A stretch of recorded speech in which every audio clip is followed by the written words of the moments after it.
Сізді қиналтқан ақымақпен ерегеспеңіз. Жай ғана бақытты өміріңізді сүре беріңіз. Соның өзі оларды өмірден түңілдіреді. Деген журналист, режиссер, кино актер Юрий Никулин. Ал бүгінгі біздің басты кейіпкеріміз сатира саңлағы, журналист, қамшы, әйелдерімізден айналып деген бірнеше жобалардың авторы Қожахмет Демеуберген ағамыз. Ассалаумағалейкум. Қош көрдік аға. Алланың шуақты күнде, жайдарлы күнде жүздесіп бара жатыр екенбіз. Ал сұхбатымызды бастайық.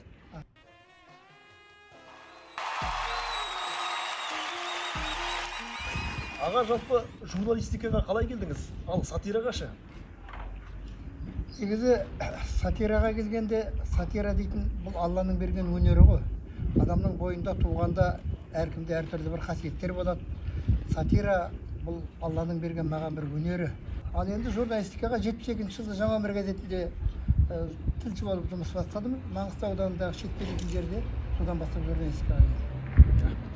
Жалпы сіз журналистика мамандығын оқыдыңыз ба? Орал педагогика институттың филология факультетін бітірдім. Журналист ретінде ең есте қалған сұхбатыңыз қандай аға? Енді сұхбаттар көп қой. Мен 30 шақты жылдан телевидениеде журналист болдым. Енді ол кезде жүздеген адамдардан сұхбат алдым ғой. Бірақ ең есте қалған сұхбатым менің ана қамшы сатиралық тележурналында жүргенде қарапайым халықпен алған сұхбаттарым. Ол есте қалды көбісі. Қарапайым халықтың сұхбаттары, яғни ерекше болды дейсіз ғой? Ерекше болды. Олар себебі жүректен шыққанды айтады, жанына батқанды айтады. Керемет аға. Аға, сахнаға қалай дайындалатын едіңіз? Енді сахнаға дайындалғанда, сахнаны залда көптеген халық отырады ғой. Соларға өзіңнің ойыңдағы, жүрегіңдегі мәселені жеткізу үшін жүректен шығарып айту керек қой. Сондықтан сол бағытта дайындаламыз әрине. Сіздің жағы бұрын ауыл-ауылды аралап, сіздің бір істейдіңіз бөлек еді, өйтіп келесіз де костюм шалбармен әдемі.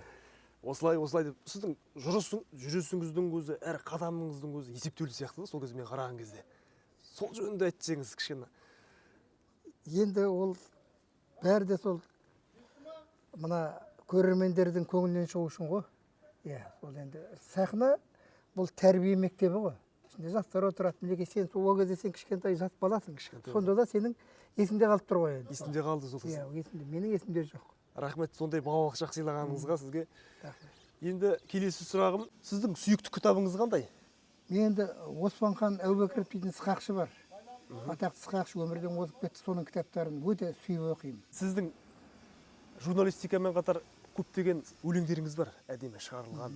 Суреткерлік шеберлігіңіз де керемет қой аға сіздің. Соңғы шығарған бір өлеңіңізді оқып бере аласыз ба? Өз өлеңімді ме? Өз өлеңіңізді соңғы шығарған бір қысқадан нұсқа болса. Мен көбінесе жаңағы мынау әйелдер тақырыбына көптеген өлеңдер жаздым. Әділ өлеңдер ғой енді. Әйелдерімізден айналып дейтін кітабым шықты кезінде. Үлкен әзіл сықақ кітабым. Ол бұдан 25 жыл бұрын шықты. Ол кезде кітап шығару оңай емес еді, қазір екінің бір кітап шығарып жатыр ғой. Соның ішінде болсын үйде әйелің дейтін бір қысқаша ғана бір өлең бар. Болсын үйде әйелің, болмаса да дүниең, болмаса үйде әйелің, домбыраңның күйеген. Болсын үйде әйелің, болмаса да ақша үйде, болмаса үйде әйелің, жүргендейсің басқа үйде. Болсын үйде әйелің, болмаса да жүзімің, болса үйде әйелің, отырғандай қызығың, болсын үйде әйелің, ашық жарқын қабағы. Сонда саған мұндай бір нағыз жұмақ болады. Пай шіркен. Кішкене олай болса бір сергіп отайық, ойын ойнайық. Менің жан жолдасым Жәнібек Мамайды ортаға шақырамыз. Ассалаумағалейкум. Аға, қалайсыз? Уағалейкум. Мына құртты жасыра, әле кетті домалап, міне кетті домалап, қабыңдар шобалап. Бисмиллахиррахманиррахим. Керемет екен аға. Тәттісі түсті. Өзіңіздің қуанышты сәтіңізді айтып беріңізші. Қуанышты сәттер көп болды ғой енді. Мынау бала шағаның өсуі, өнуі, қанаттануы бұл бір қуаныш болса, екінші мына жеміске, еңбегінің жемісіне жетудің өзі бір қуаныш. Мысалға мен Қамшыға барымда көптеген жетістіктерге жеттім. Соның барлығы мен үшін қуаныш болды. Өмір тәтті, бірақ тәттімен қатар ащы да қатар жүреді. Оны ащы екен көріп тұрсыз. Енді өміріңіздің ащы бір сәтін айтып бересіз. Соның ішінде мынау жаңағы елдің сөзін сөйлейім деп талай рет бір соққыға, айтқанда әртүрлі қиындыққа кездескен кездерім болды. Қамшы мысалға 2000 жетінші жылы басталып 2009 жылы жабылды.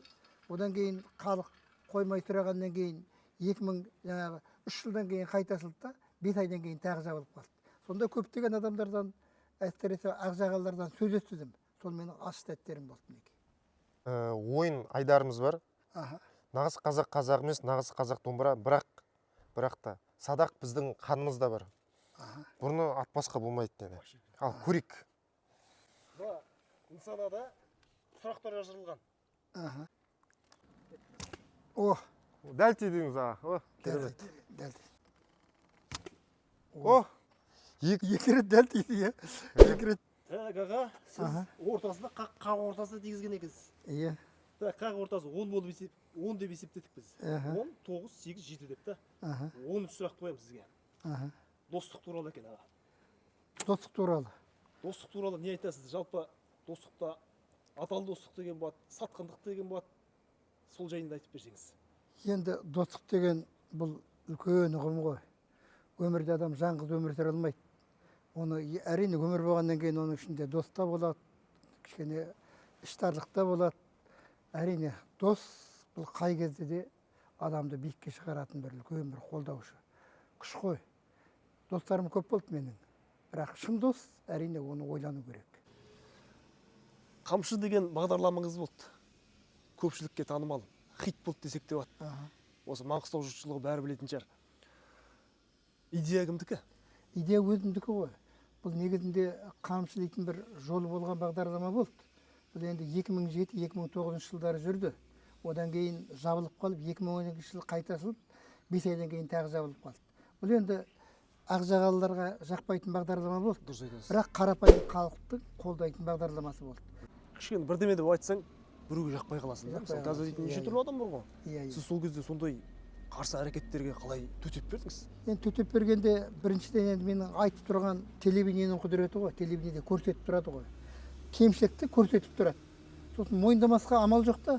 Сондықтан мен енді сол артында халық тұрғаннан кейін мен сол халықтың сөзін үнемі айтып жүрдім. Өте керемет. Ол ана ақжағалылар оған кішкене көп тойтарыс бере алмады. Себебі көріп тұр ғой. Өте керемет. Оның өзі де бір үлкен батырлық деп білемін аға. Сіздің жағы қамшы бағдарламаңызда сіз есекпен алысып жүресіз. Иә. Сонда сол жердегі есектің мағынасы қандай?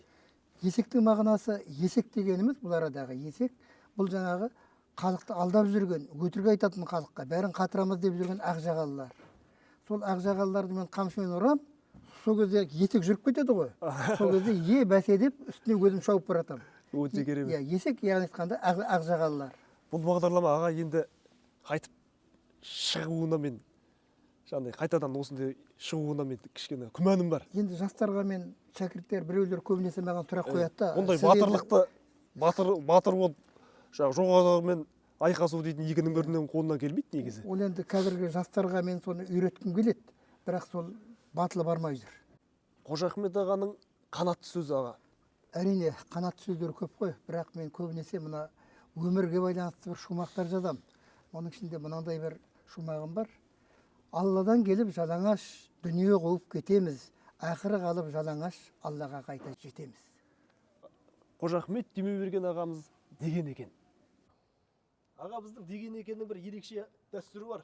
Ол осы сұхбаттасқан адамға кітап сыйлау. Төлен Әбдіктің Парасат майданы дейтін кітабын сізге сыйға тартқымыз келеді. Рахмет айналайын. Сонымен қатар мына өміріңіз одан әрі тәтті болсын деген ниетпен осы тәттіні сізге ұсынамын.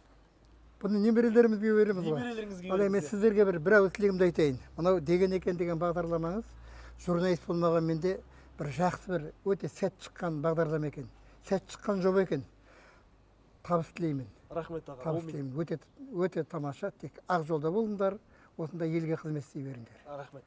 Және де көрермендер сіздерге айтатынымыз осы Қожа Ахмет ағамыздың жақында 75 жас мерейтойы келе жатыр. Есеп беру кездесу кешіне шақырамыз. Қапы қалмайық достар. Рахмет. Келіңдер.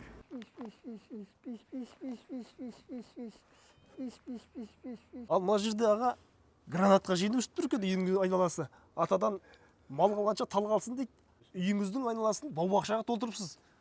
Бұның баптаушысы кім? Мен енді әйелдеріміз айналып дейтін үлкен кітаптың авторымын ғой. Менің мына әйелім, қазірше айтқанда кемпірім, осы үлкен сол баптаушысы сол кісі. бақшаны да баптап отырған, мен де баптап отырған сол кісінің Өте еңбегі. керемет. Иә.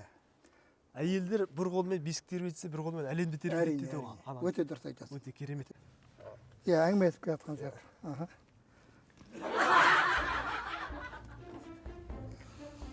Қағазға қарама. Мына деген екен жақсы бағдарлама екен айналайын. Өте тамаша. Рахмет. Енді соны әлде де болса кішкене жетілдіру керек. Жетілдіру керек әлде де. Тәннің ауруы астан, ал жанның ауруы кермек ойдан деген екен Төлен Әбдік ағамыз. Жақсы ойда жүрейік деген екен, айлары қосулы болсын. Келесі кездескенше күн жақсы болсын ағайын. Рахмет.